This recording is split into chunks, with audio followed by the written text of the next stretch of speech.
You want to hear something that's going to absolutely blow your mind? 26%, that's just over a quarter, of young women starting at age 15, 1/5, are victims of assault by their intimate partner, by a person that they are with, that they trusted. 26%. Now, when I heard this statistic, when I read the statistic, it absolutely hit me in my soul. And immediately I got angry. And they are starting at age 15 years old. We have absolutely failed as a society. That is just over a quarter of the global population. This is why it is so important for us to become aware and understand, because until we begin to heal and move forward, we are not going to be able to break the cycle. It is up to us. So our daughters, our sisters, our cousins, our friends, the next generations do not suffer from these same debilitating statistics. Here's another staggering statistic that I found from the World Health Organization.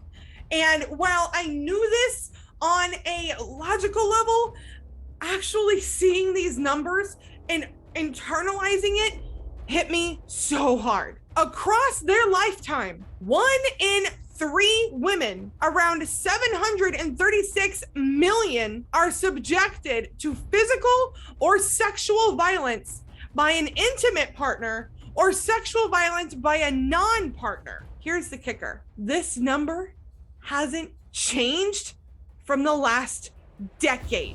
These numbers are the same as they were a decade ago, which means we have not gotten better. Change has not happened.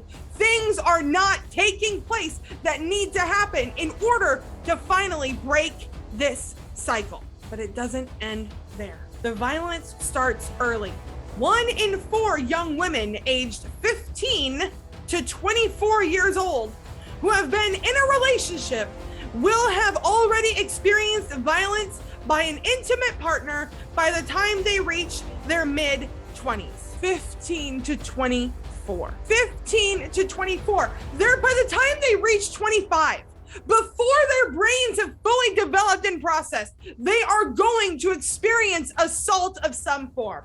If that does not shake us awake and show us that change needs to happen, I don't know what will. Dr. Tedros Adhanom Ghebreyesus, I probably butchered the name. I'm so sorry. The name is right here.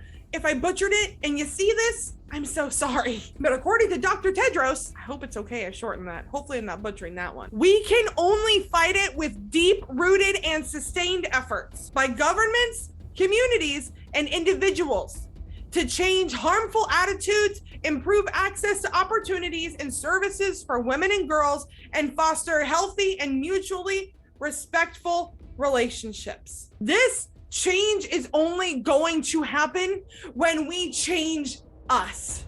Change is only going to happen when we begin to dig deep and accept that what happened to us was not our fault, was not okay, was not allowed. And it is only with that realization that things are going to change and get better. As we have learned, we cannot rely on the government to do it for us.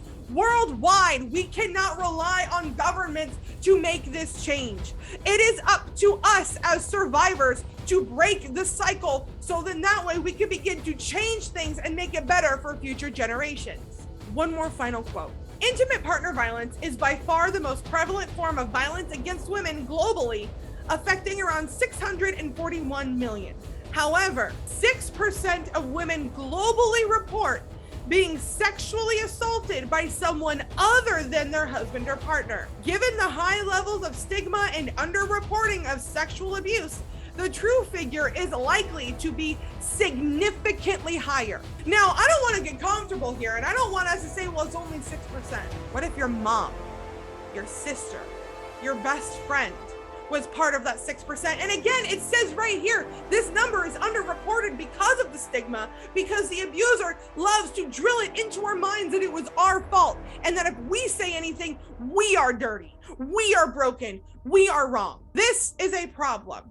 This needs to change. Now, I understand a lot of people are going to jump in the comments without hearing my heart and get angry because men get abused too. 100%, yes, men get abused too. And the exact same system that is holding women down is the same system that holding men down and aren't allowing them to speak up and are blaming them and making it their fault for being abused by a woman because they are not allowed to defend themselves. They're not allowed to speak up. And the same people that jump in the comments and get angry and say men get abused too are the exact same men who make fun of their friends who were assaulted by their female partners. So before you get angry, check yourself. Do you want to prove a woman wrong, or do you want to make change? Because if you want to help make change, start talking about it. Start sharing. Encourage your friends to share their stories. Encourage them and show them that it's okay that they speak up and what happened was not their fault. Things have to change.